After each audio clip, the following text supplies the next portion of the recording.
Hola Glenn, soy Ernesto de Aguascalientes. Y esto nos pasó hace algunos años cuando volvíamos de Zacatecas.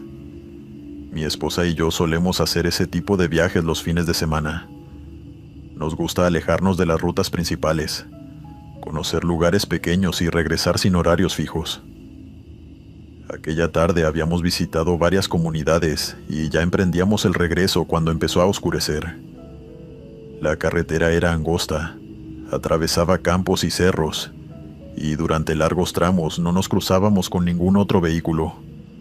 No teníamos apuro por llegar, así que manejábamos con calma. Fue entonces cuando vimos a una señora mayor caminando por la banquina. Llevaba 2 bolsas del mercado. Avanzaba despacio y parecía hacer un esfuerzo importante para seguir caminando. En esa zona era común que la gente tuviera que recorrer varios kilómetros para volver a su casa después de hacer compras, así que no nos pareció extraño. Mi esposa me dijo que nos detuviéramos. Frené unos metros más adelante y le preguntamos si necesitaba que la acercáramos. La señora aceptó enseguida. Nos dio las gracias con mucha educación y subió al asiento trasero llevando las bolsas sobre las piernas. Desde el primer momento empezó a conversar con nosotros. Nos contó que había ido al mercado del pueblo porque necesitaba comprar algunas cosas para la semana. Hablaba con mucha tranquilidad y parecía contenta de tener compañía durante el viaje. En un momento comentó que todavía criaba algunas gallinas y que buena parte de las compras eran para alimentarlas. Después empezó a hablar de sus hijos. Dijo que todos vivían lejos y que ya casi no podían visitarla, aunque esperaba que dentro de poco se reunieran porque se acercaba la fiesta patronal del pueblo. Mientras hablaba, describía con entusiasmo todo lo que pensaba cocinar ese día. Recuerdo que mencionó tamales, mole y algunas recetas que, según ella, solo preparaba cuando toda la familia se reunía. La conversación era completamente normal. Incluso nos hizo algunas preguntas sobre nuestro viaje y nos recomendó otros pueblos de la región que, según decía, valía la pena conocer. Después de varios kilómetros nos indicó que no siguiéramos por la carretera principal. Nos señaló un camino de terracería que salía hacia la derecha y aseguró que era un atajo para llegar hasta su casa. Dudé unos segundos porque el desvío no aparecía en el mapa, pero ella parecía conocer perfectamente la zona y hablaba con mucha seguridad. Finalmente decidimos hacerle caso. El camino era bastante angosto y estaba rodeado de árboles. Avanzamos despacio durante varios minutos hasta que la señora nos pidió detenernos frente a una vivienda aislada. Desde el auto apenas se distinguía una construcción antigua escondida entre la vegetación. Nos dijo que había llegado. Bajó con las 2 bolsas del mercado. Volvió a agradecernos el favor y comenzó a caminar hacia la entrada de la casa. Antes de alejarse sonrió y pronunció una frase que, en ese momento, nos pareció una simple forma de despedirse. Ahora sí alcancé a llegar. La vimos avanzar lentamente hasta doblar por uno de los costados de la vivienda. Como ya era de noche, decidimos esperar unos segundos para asegurarnos de que entrara sin problemas. Sin embargo, pasó casi un minuto y la señora no volvió a aparecer. Mi esposa fue la primera en darse cuenta de otro detalle. Una de las bolsas del mercado seguía sobre el asiento trasero. Pensamos que seguramente se le había olvidado con las apuradas, así que bajé del auto para alcanzársela. Rodeé la casa esperando encontrarla del otro lado. No había nadie.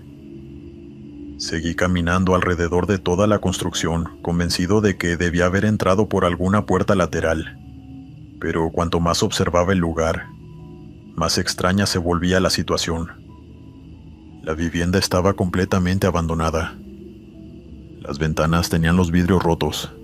Parte del techo se encontraba derrumbado y la puerta principal estaba asegurada con un candado completamente oxidado. La maleza cubría buena parte del patio y resultaba evidente que nadie vivía allí desde hacía muchísimo tiempo. Volví al auto bastante confundido. Mi esposa también había bajado y entre los dos revisamos los alrededores por si la señora hubiera seguido caminando hacia otra propiedad cercana. No encontramos senderos recientes ni luces de otras casas. Finalmente decidimos continuar hasta el pueblo más próximo. En una pequeña tienda preguntamos si alguien conocía a una señora mayor que viviera cerca de aquella vivienda. Intentamos describirla lo mejor posible. Mencionamos las bolsas del mercado y hasta repetimos algunas cosas que nos había contado durante el viaje. Nadie reconoció la descripción. Lo único que nos dijeron fue que aquella casa llevaba muchos años vacía y que nadie vivía allí desde hacía bastante tiempo. Regresamos a casa sin encontrar una explicación. Durante varios días seguimos hablando del tema porque ninguno de los dos lograba entender cómo una persona podía desaparecer de esa manera en un lugar tan abierto. La curiosidad terminó llevándome a investigar por mi cuenta. Busqué información sobre esa zona en la hemeroteca digital de un periódico local. No esperaba encontrar nada importante, pero pensé que quizá descubriría quiénes habían sido los dueños de aquella vivienda. Después de revisar varias publicaciones antiguas, encontré una nota de años atrás. Informaba sobre la muerte de una mujer mayor que había sufrido un problema de salud mientras regresaba caminando desde el mercado hacia su casa. Según el artículo, algunas personas la encontraron demasiado tarde y nunca alcanzó a llegar a la vivienda donde vivía sola. Lo primero que me llamó la atención fue la fotografía. Era una imagen en blanco y negro de poca calidad, pero reconocí enseguida el rostro de la señora que había viajado con nosotros. Seguí leyendo la noticia intentando convencerme de que solo se trataba de un parecido. Entonces encontré un detalle que me dejó completamente helado. El artículo explicaba que aquella tarde había salido a comprar alimentos para sus gallinas y que cuando ocurrió todo, llevaba 2 bolsas con las compras del mercado. Era exactamente la misma historia que ella nos había contado durante el viaje. Cerré la computadora y durante varios minutos no dije una palabra. Nunca encontré una explicación para lo que vivimos esa noche y tampoco volví a pasar por ese camino de terracería. Desde entonces, cada vez que veo a una persona mayor caminando sola por la carretera, si puedo detenerme y ofrecerle ayuda, lo hago sin pensarlo. Hay algo, sin embargo, que nunca conseguí olvidar. Lo que más recuerdo es aquella frase que nos dijo antes de bajar del auto. En ese momento sonó como un simple agradecimiento. Después de leer aquella vieja noticia, entendí que, para ella, esas palabras tenían un significado completamente distinto. Ahora sí alcancé a llegar. Dale me gusta y suscríbete si lo estás disfrutando. Continuamos. Hace algunos años, junto con 2 amigos, recorríamos caminos rurales de Guanajuato buscando construcciones antiguas para grabar. Nunca salíamos con la idea de encontrar fantasmas ni cosas por el estilo. Lo que realmente nos interesaba era registrar haciendas, minas, molinos y edificios históricos, que poco a poco iban desapareciendo por el abandono. Muchas veces llegábamos a lugares de los que apenas quedaban fotografías, así que tratábamos de documentarlos antes de que terminaran convertidos en escombros. Aquella mañana habíamos salido temprano desde un pequeño poblado después de hablar con un vecino que nos mencionó la existencia de un viejo molino escondido entre los cerros. Nos dijo que ya casi nadie recordaba cómo llegar porque el camino había quedado cubierto por la vegetación y que muy poca gente pasaba por esa zona. Esa clase de recomendaciones eran las que más nos gustaban, así que cargamos el equipo en la camioneta y comenzamos a recorrer un largo camino de terracería que parecía perderse entre los árboles. Después de casi 40 minutos sin cruzarnos con otra persona, apareció el molino. Se levantaba junto a un arroyo seco y estaba parcialmente oculto por enormes mezquites. Desde lejos daba la impresión de llevar abandonado muchísimo tiempo. Parte del techo se había venido abajo. Las paredes conservaban manchas de humedad y varias ventanas estaban completamente abiertas, porque ya no tenían marcos ni cristales. Mientras decidíamos dónde estacionar, ocurrió algo que nos hizo apagar la música de la camioneta. Desde el interior llegaba el sonido de las piedras del molino girando. Ninguno de nosotros necesitó decir qué estaba escuchando porque todos lo reconocimos de inmediato. Habíamos visitado otros molinos restaurados y el sonido era prácticamente idéntico. Por un momento pensamos que tal vez el edificio seguía funcionando o que alguien vivía allí y utilizaba parte de las instalaciones. Bajamos con las cámaras y caminamos hacia la entrada, llamando varias veces por si había alguien adentro. No recibimos ninguna respuesta. La puerta principal estaba abierta y entramos con cuidado, más por respeto a la propiedad que por otra cosa. El interior era completamente distinto de lo que esperábamos. Todo estaba cubierto por una gruesa capa de polvo. Los engranajes tenían óxido. Las correas estaban partidas y las piedras del molino permanecían completamente inmóviles. En distintas habitaciones encontramos sacos rotos, herramientas antiguas, muebles destruidos y montones de madera podrida. Bastaba mirar alrededor para darse cuenta de que nadie trabajaba allí desde hacía muchos años. Lo curioso fue que apenas cruzamos la puerta, el ruido dejó de escucharse. Seguimos recorriendo el edificio mientras comentábamos que probablemente lo habíamos confundido con algún otro sonido del viento. Sin embargo, unos minutos después uno de mis amigos se agachó para observar el suelo y nos llamó enseguida. Había una serie de huellas blancas. No eran pisadas marcadas sobre tierra húmeda ni restos dispersos de harina. Parecía que alguien hubiera caminado con las suelas cubiertas por una capa muy fina de harina recién molida. Las marcas contrastaban muchísimo con el resto del piso porque todo estaba cubierto de polvo oscuro, acumulado durante años, mientras aquellas huellas conservaban un blanco muy limpio. Comenzamos a seguirlas con las cámaras encendidas. El rastro nacía junto al antiguo mecanismo del molino y atravesaba lentamente la sala principal. Después continuaba por un pasillo hasta llegar a la puerta de entrada.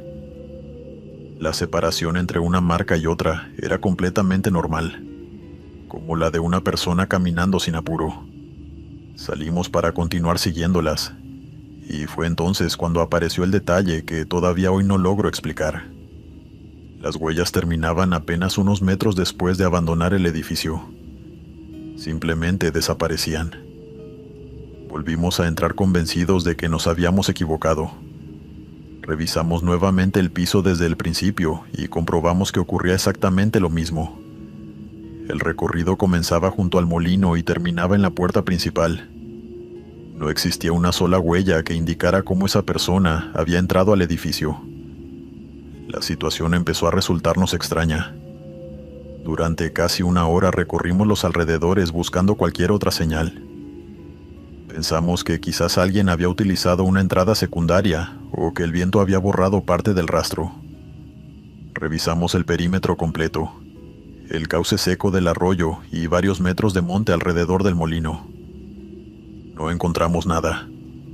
Tampoco vimos vehículos, bicicletas ni viviendas cercanas.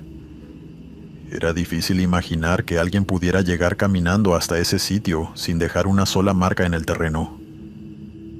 Mientras seguíamos grabando, ocurrió otro detalle que aumentó todavía más nuestra curiosidad.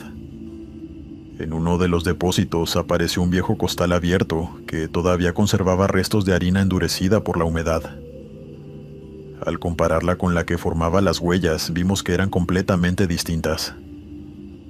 La del saco estaba apelmazada y tenía un color grisáceo. La que aparecía sobre el piso era mucho más clara, seca y fina, como si hubiera salido del molino pocas horas antes. Cuando terminamos la exploración, decidimos regresar al pueblo para preguntar si alguien conocía la historia del lugar. Después de recorrer varios kilómetros, encontramos a un hombre trabajando unas tierras, con un tractor bastante antiguo.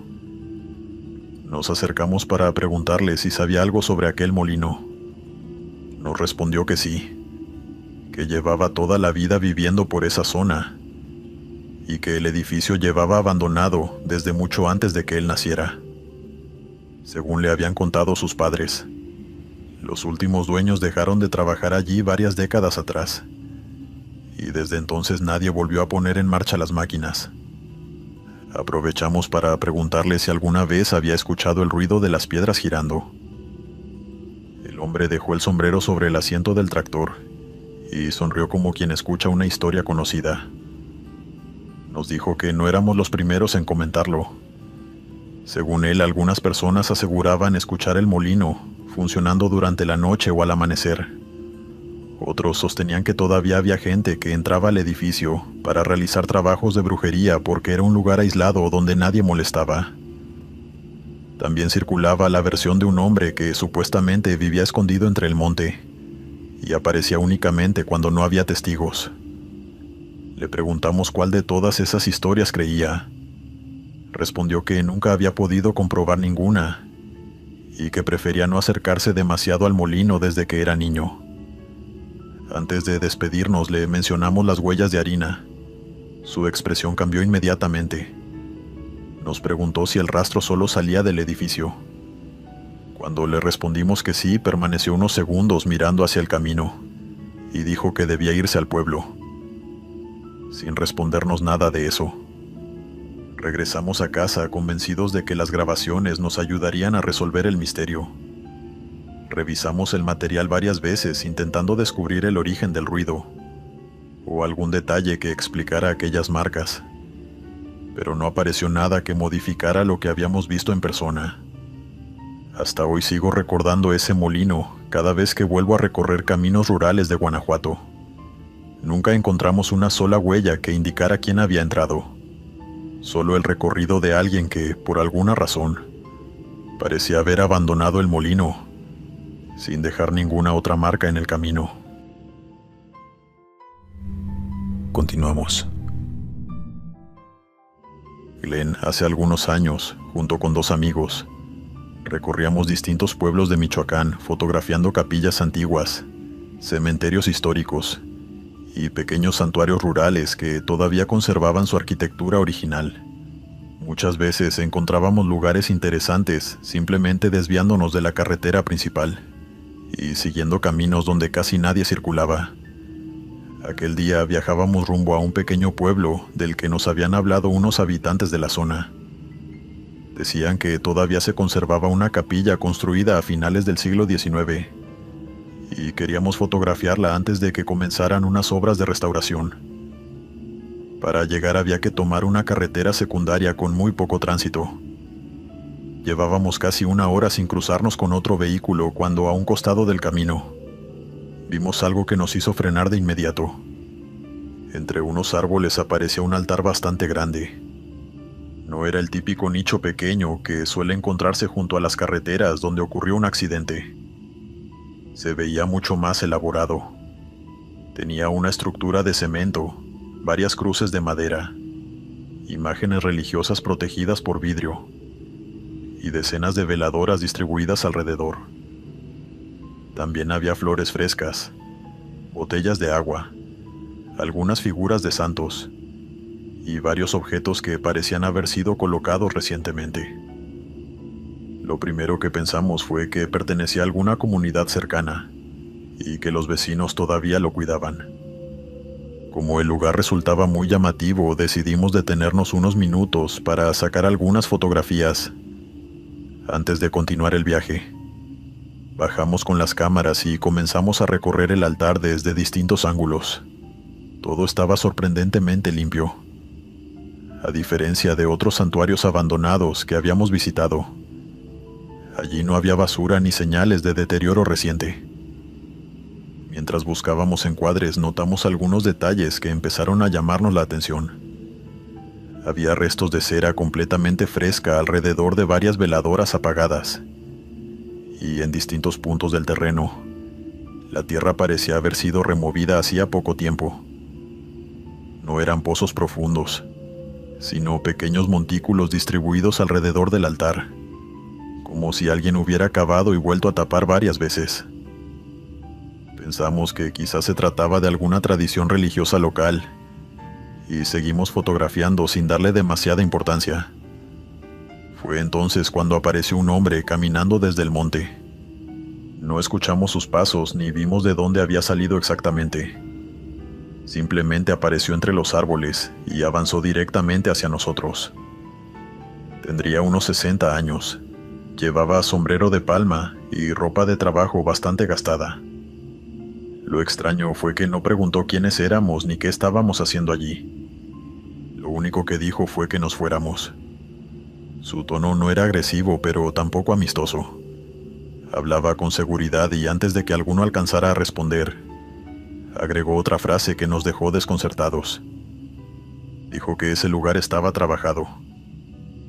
Los tres nos miramos sin entender a qué se refería. Pensamos que hablaba de algún trabajo de mantenimiento o de una costumbre religiosa, así que intentamos preguntarle qué quería decir exactamente. El hombre no respondió. Se limitó a repetir que era mejor que nos marcháramos y permaneció observándonos desde donde estaba. Como no queríamos generar una discusión con alguien del lugar, decidimos regresar hacia la camioneta. Sin embargo, mientras caminábamos alrededor del altar, uno de mis amigos volvió a fijarse en los pequeños montículos de tierra. La curiosidad pudo más. Se agachó para observar uno de ellos y descubrió que la tierra estaba muy suelta. Apenas apartó un poco con la mano, apareció un pedazo de tela. Entre los tres empezamos a retirar cuidadosamente la tierra, sin utilizar herramientas para no dañar lo que hubiera debajo. Lo primero que salió fue un muñeco de trapo. Después apareció otro. Y a unos metros más adelante encontramos varios más. No estaban enterrados del todo. Apenas quedaban cubiertos por unos centímetros de tierra. Lo que más nos impresionó fue que cada uno tenía pegada sobre el pecho una fotografía protegida con cinta transparente. Eran fotografías recientes. No mostraban personajes históricos ni imágenes religiosas. Se trataba de personas comunes. Había hombres, mujeres, parejas, familias completas, y también algunos jóvenes que parecían retratos sacados de redes sociales o impresos desde un teléfono celular. Ninguna fotografía mostraba señales de haber permanecido enterrada durante mucho tiempo. Mientras observábamos aquello, escuchamos nuevamente la voz del hombre. Esta vez sonaba completamente distinta. Cuando vio que habíamos descubierto los muñecos, comenzó a caminar hacia nosotros con mucha rapidez. Ya no repetía el consejo de marcharnos. Ahora exigía que dejáramos todo exactamente como estaba. La situación cambió por completo. Ninguno tenía intención de discutir ni mucho menos de tocar objetos que claramente pertenecían a otras personas. Volvimos a colocar la tierra sobre los muñecos lo mejor que pudimos. Recogimos el equipo y regresamos a la camioneta sin hacer más preguntas. El hombre permaneció inmóvil junto al altar hasta que nos alejamos por la carretera. Durante el resto del viaje casi no hablamos del tema. Ninguno sabía exactamente qué habíamos encontrado, y preferimos concentrarnos en terminar el recorrido que teníamos planeado. Sin embargo, al día siguiente, mientras visitábamos otro pueblo cercano, decidimos mostrar algunas de las fotografías a una señora que atendía una pequeña tienda. Apenas vio la imagen del altar, reconoció el lugar. Su reacción fue inmediata. Nos preguntó quién nos había llevado hasta allí, y antes de que respondiéramos, nos recomendó que no regresáramos nunca. Nos explicó que desde hacía muchos años existían personas que realizaban distintos tipos de trabajos en lugares apartados, y que independientemente de si uno creía o no en esas prácticas, lo más prudente era no mover objetos ajenos ni fotografiar ciertas cosas. No quiso profundizar demasiado en el tema. Simplemente insistió en que habíamos hecho bien en irnos, cuando apareció aquel hombre. Esa misma noche descargamos todas las fotografías en la computadora para revisar el material. Las imágenes generales del altar habían salido muy bien. También las del camino, la vegetación y los alrededores. El problema apareció cuando empezamos a mirar las fotos tomadas cerca de los muñecos. Prácticamente todas estaban desenfocadas. Algunas tenían una especie de movimiento extraño y otras parecían haber perdido nitidez únicamente en esa zona del encuadre. Nos sorprendió porque las cámaras habían funcionado perfectamente durante todo el viaje y las fotografías tomadas unos segundos antes y unos segundos después estaban completamente nítidas. Solo una imagen había salido bien. Era una fotografía bastante abierta donde aparecía el altar completo junto con parte del monte que lo rodeaba. Al ampliarla para observar mejor los muñecos, descubrimos un detalle que ninguno había notado mientras estaba allí. Entre los árboles, al fondo de la imagen, podía verse al mismo hombre observándonos. Lo inquietante apareció cuando revisamos los datos del archivo. La fotografía había sido tomada casi 5 minutos antes de que nosotros viéramos salir a ese hombre desde el monte. Revisamos varias veces la hora pensando que podía tratarse de un error de la cámara, pero coincidía perfectamente con el resto de las imágenes de ese día. Todavía conservo esa fotografía y cada tanto vuelvo a mirarla, intentando encontrar alguna explicación que tenga sentido. No sé qué significaban aquellos muñecos, ni quiénes eran las personas que aparecían en las fotos pegadas sobre sus pechos. Lo único que recuerdo con absoluta claridad es que, cuando nosotros creíamos estar completamente solos, alguien ya llevaba varios minutos observándonos desde los árboles. Y ninguno de los tres fue capaz de verlo hasta que apareció caminando por el camino. Continuamos. Glenn, me llamo Martín. Vivo en Gómez Palacio y manejo por carretera desde hace más de 20 años. La mayor parte de mi trabajo consiste en hacer viajes nocturnos, porque a esas horas hay menos tráfico y uno puede avanzar con mayor tranquilidad. Con el tiempo terminé aprendiendo de memoria muchas rutas del norte del país. Hay curvas, casetas, gasolineras y paradores que podría reconocer incluso con poca luz. Una de esas carreteras es la que conecta Durango con Parral, un recorrido que hice decenas de veces sin que ocurriera nada fuera de lo normal. Hasta aquella noche. Había salido más tarde de lo previsto y, cuando ya tenía varias horas manejando, comenzó una tormenta bastante fuerte. La lluvia caía con tanta intensidad que por momentos apenas alcanzaba a distinguir las líneas del pavimento.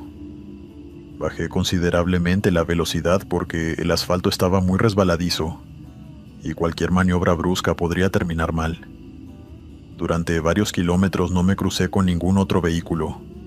Solo veía el reflejo de mis propias luces sobre la cortina de agua y el monte completamente oscuro a ambos lados del camino. De repente aparecieron varias luces rojas delante de mí. Al acercarme descubrí que pertenecían a un convoy formado por varias camionetas antiguas. Todas parecían de la misma época. Eran vehículos grandes, de líneas cuadradas, pintados con colores oscuros que la lluvia no dejaba distinguir bien.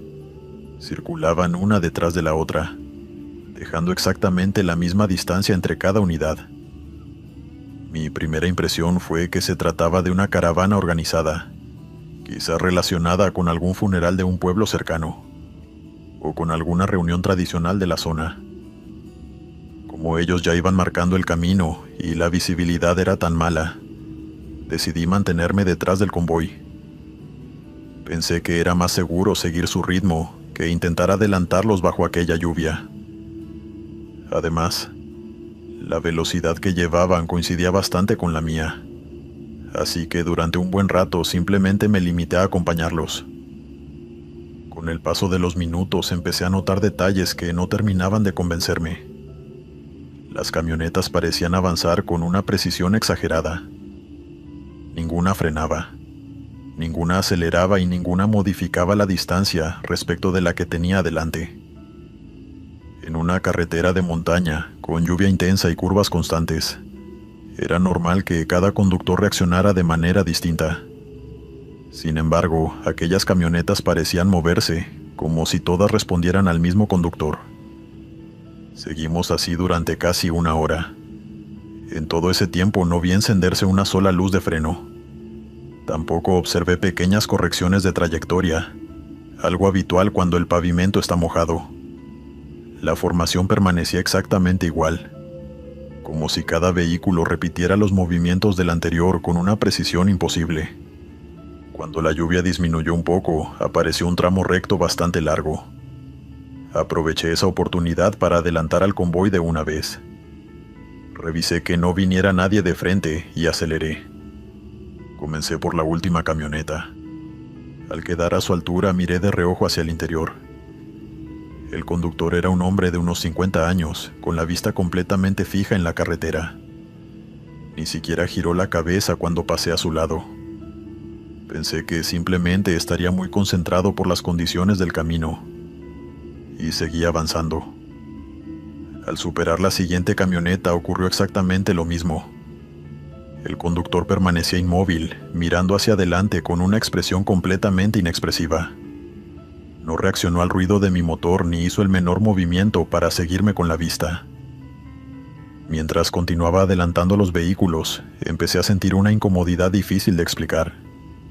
Todos parecían ocupar exactamente la misma postura. Fue entonces cuando advertí el detalle que todavía hoy me cuesta olvidar. Ninguno de los conductores tenía las manos sobre el volante.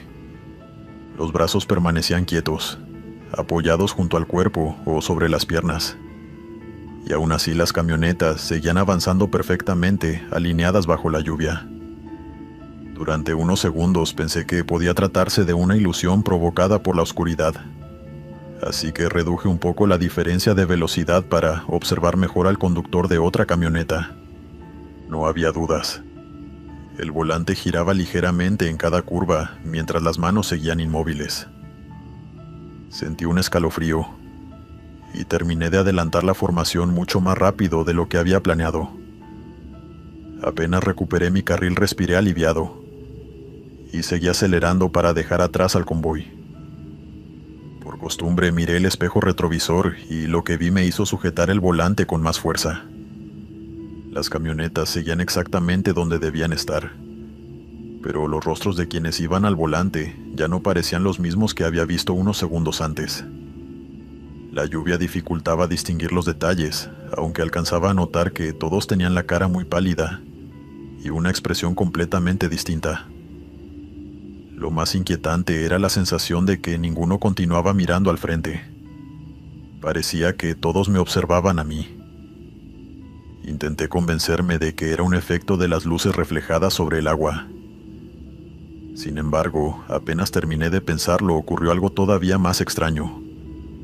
El convoy empezó a acelerar.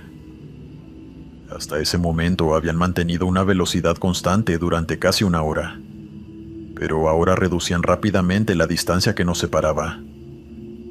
Yo también aumenté la velocidad mientras buscaba algún lugar donde hubiera más iluminación o algún otro vehículo en la carretera. Durante unos minutos conseguí sacarles ventaja.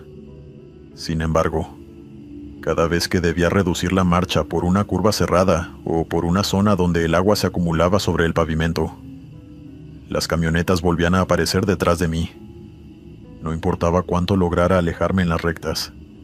Bastaba una frenada para que las luces regresaran al mismo punto del espejo retrovisor. La persecución se extendió durante varios kilómetros.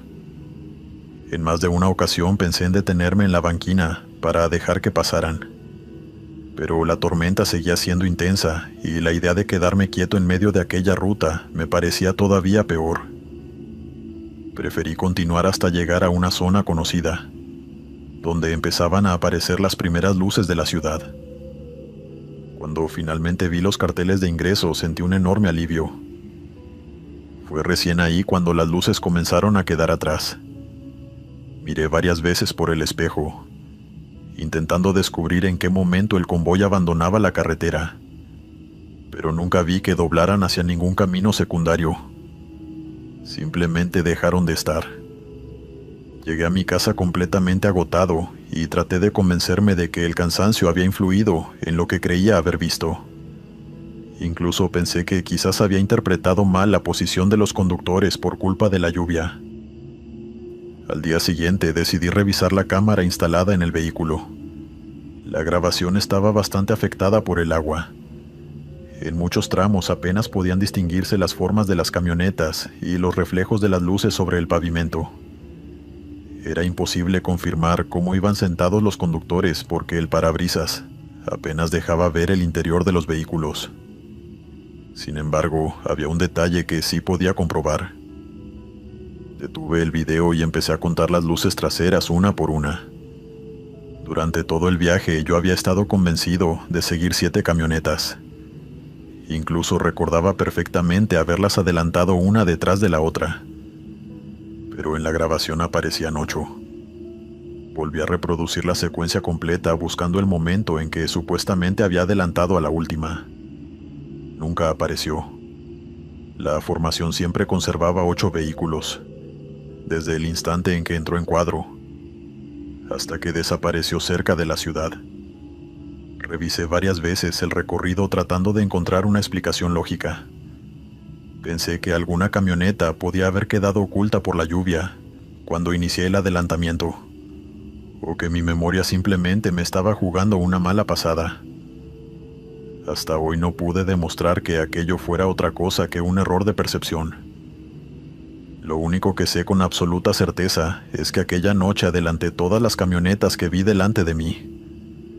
Y también sé que, cuando llegué a casa y revisé la grabación, había una más de las que recuerdo haber pasado. Desde entonces sigo recorriendo esa carretera por cuestiones de trabajo. La diferencia es que cuando aparece una tormenta fuerte y veo varias luces avanzando juntas en medio de la lluvia, prefiero bajar la velocidad y esperar a que tomen distancia. Continuamos. Hola Glenn y comunidad, soy Ricardo de Chihuahua, y esto me ocurrió hace unos años mientras manejaba de noche entre 2 pueblos del norte de México. Conozco bastante bien los riesgos de manejar de madrugada, y siempre trato de planificar las paradas con anticipación. Sin embargo, aquella noche calculé mal el combustible, y terminé dependiendo de encontrar una estación de servicio en una ruta donde prácticamente no había nada. Tenía varias horas manejando, y el tablero marcaba que el tanque estaba cerca de la reserva.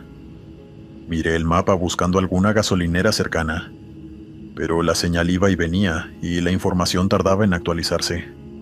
La carretera estaba completamente vacía.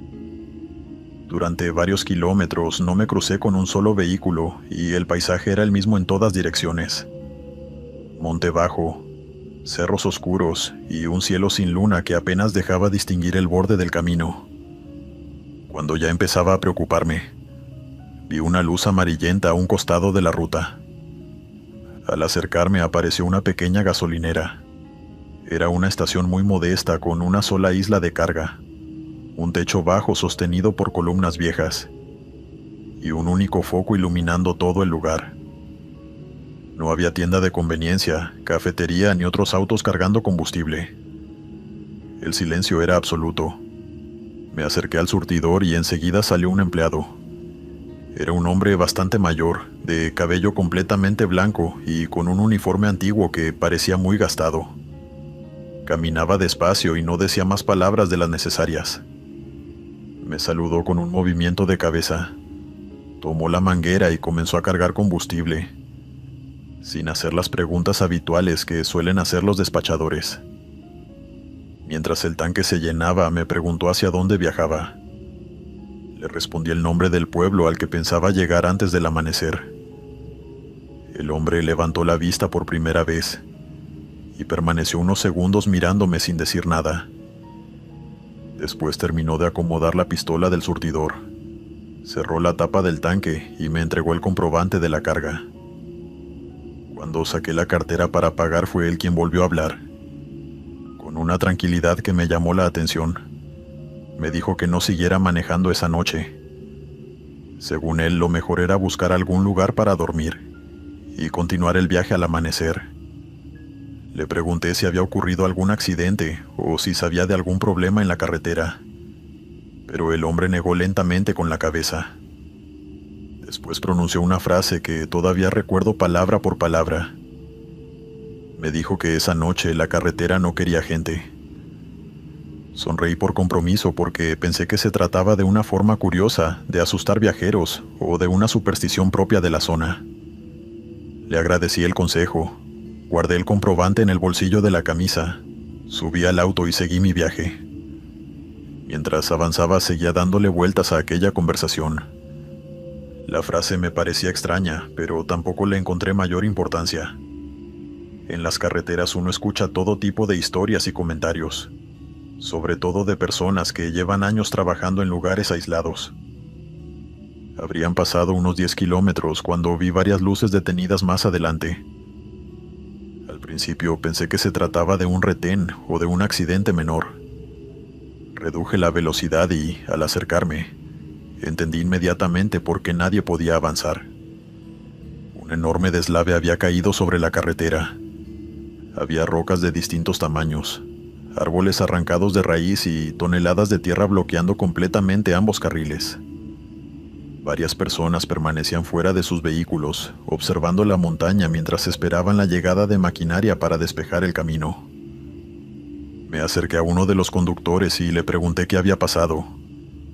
Me explicó que el derrumbe había ocurrido apenas unos minutos antes. Algunos aseguraban haber escuchado un estruendo enorme, y cuando llegaron a ese punto, la carretera ya estaba completamente cubierta. Miré el reloj. No pude evitar pensar en los minutos que había perdido mientras cargaba combustible y hablaba con aquel empleado. Si hubiera continuado sin detenerme, probablemente habría llegado justo cuando la ladera comenzaba a desprenderse. Como era imposible seguir adelante, decidí regresar hasta la gasolinera. Quería agradecerle al hombre por el aviso y preguntarle si conocía algún camino alternativo para rodear la zona. Después de todo, parecía saber mucho más sobre esa carretera de lo que yo había imaginado. Conduje de regreso durante varios minutos. Empecé a buscar la luz amarilla que había visto al llegar, pero no aparecía por ninguna parte.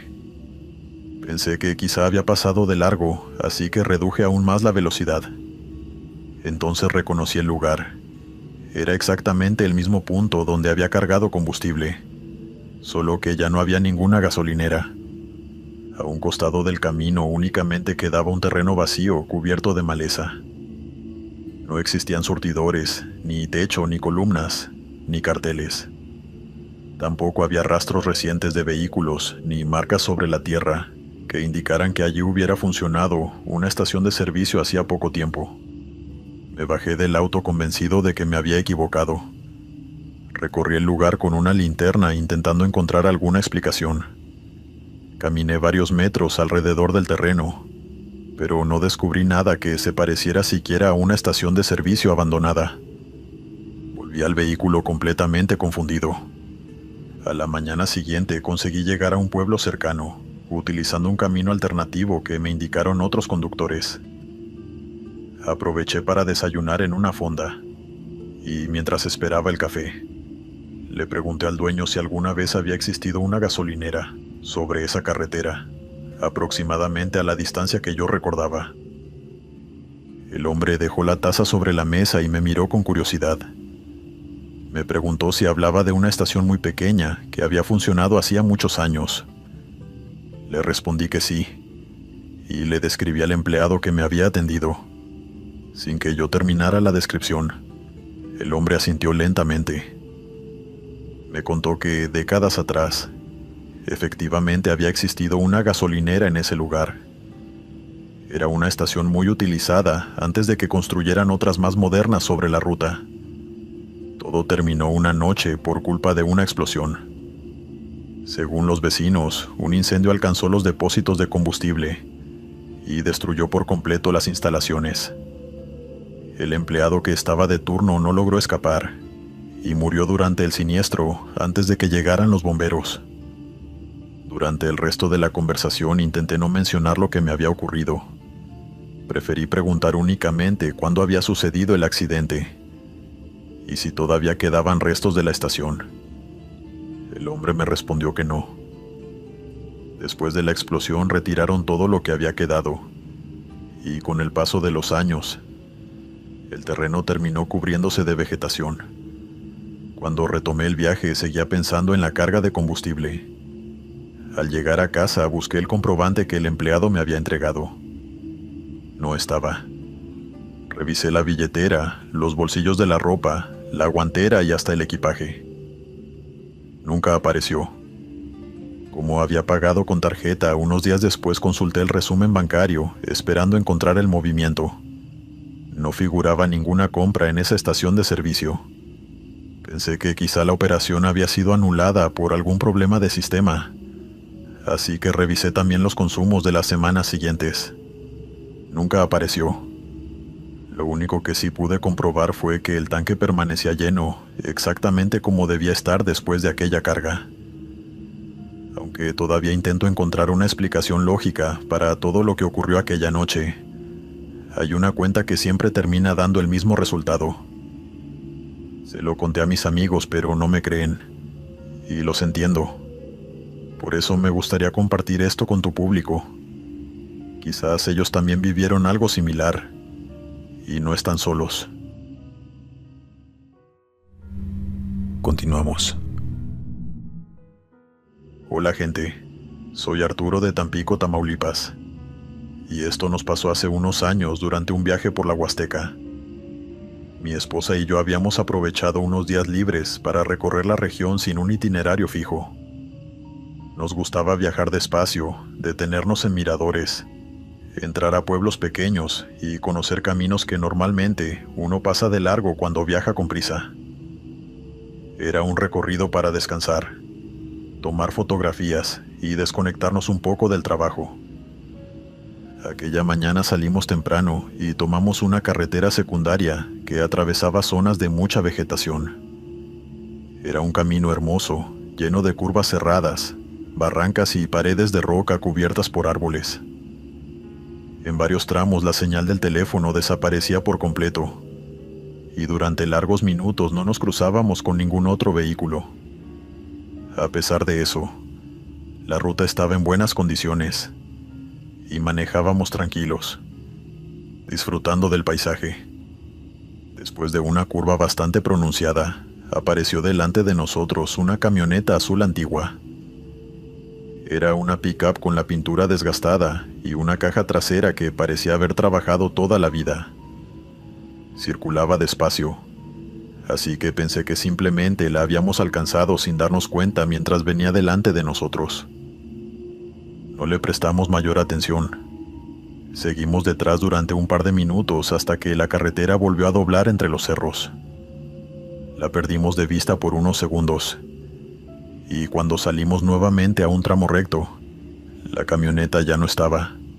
Mi esposa incluso comentó que seguramente había entrado en algún camino vecinal, que nosotros no habíamos visto. Continuamos avanzando y unos minutos más tarde, llegamos a otra curva muy parecida. Al salir de ella apareció otra vez la misma camioneta azul. Los dos nos miramos al mismo tiempo porque era exactamente igual. El mismo color gastado, el mismo modelo y la misma velocidad.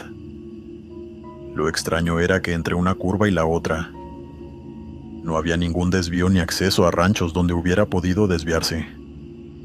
Tampoco existía la posibilidad de que hubiera dado la vuelta porque la carretera era demasiado angosta. Pensé que quizás estaba confundiendo un vehículo con otro. Sin embargo, a medida que avanzábamos, empecé a prestar más atención a algunos detalles.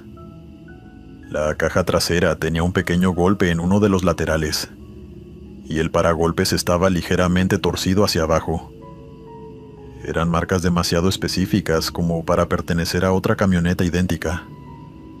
Seguimos sin lograr acercarnos.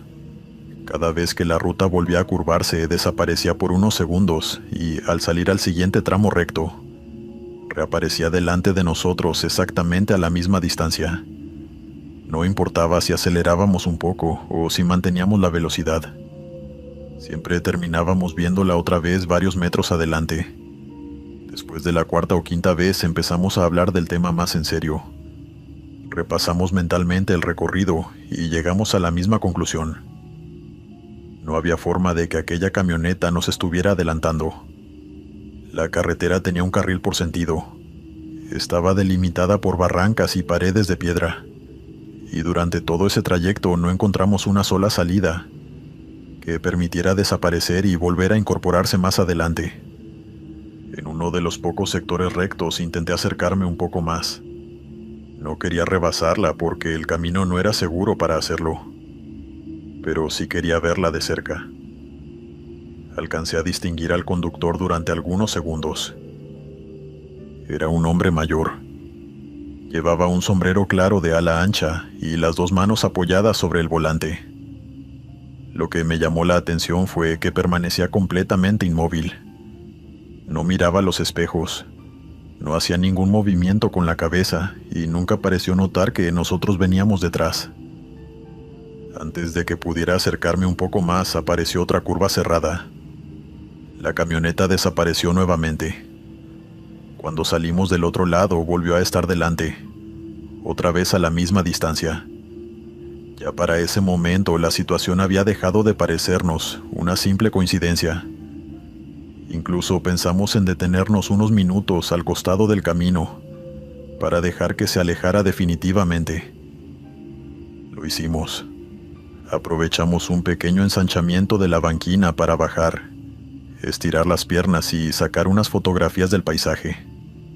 Permanecimos allí casi 10 minutos. Cuando retomamos la marcha creímos que el asunto había terminado. Sin embargo, apenas recorrimos un par de kilómetros y atravesamos otra curva. La camioneta azul apareció una vez más delante de nosotros. Era como si el tiempo que habíamos permanecido detenidos no hubiera cambiado absolutamente nada. Mi esposa ya estaba tan desconcertada como yo. Seguimos el recorrido hasta llegar al siguiente pueblo, donde decidimos hacer una parada para comprar agua y comer algo. Apenas estacionamos, miré hacia la ruta, esperando ver entrar la camioneta, pero nunca apareció. Mientras caminábamos por la plaza, vimos un pequeño taller mecánico. El dueño estaba trabajando sobre el motor de una camioneta, y casi por curiosidad, me acerqué para preguntarle si conocía a alguien que manejara una pick-up azul muy antigua por esa carretera. Ni siquiera terminé de describirla. El hombre levantó la vista y sonrió con una expresión que todavía recuerdo. Me preguntó si la habíamos visto varias veces. Le respondí que sí. Y enseguida dejó las herramientas sobre el banco de trabajo. Nos contó que no éramos los primeros en hacer esa pregunta. Según él, desde hacía muchos años distintos viajeros comentaban exactamente la misma historia. Siempre describían una camioneta azul vieja que aparecía una y otra vez en distintos puntos del camino sin que nadie pudiera alcanzarla. Después nos explicó de dónde venía la historia. Según los vecinos del lugar, aquella camioneta había pertenecido a un médico rural muy querido en la región. Durante décadas recorrió esos caminos atendiendo comunidades alejadas, visitando ranchos donde muchas veces era el único profesional de la salud que llegaba. En una ocasión recibió un llamado de urgencia para asistir a una familia que vivía en la sierra, y salió en plena noche bajo una tormenta. Nunca llegó, ya que murió en un accidente sobre esa misma carretera. Antes de despedirnos agregó un detalle que nos dejó pensando durante el resto del viaje. Nos dijo que si alguna vez volvíamos a verla, no intentáramos alcanzarla. Según quienes aseguraban haberse cruzado con ella, la camioneta siempre aparecía delante de los viajeros, nunca detrás. Le agradecimos la conversación y seguimos nuestro camino. Aquella tarde recorrimos varios kilómetros más sin volver a encontrarla. Poco a poco empezamos a convencernos de que todo había sido una serie de coincidencias exageradas, por la historia que acabábamos de escuchar. Pero por otra parte, cada vez que sale el tema, no podemos evitar volver a sentir el miedo de ese viaje.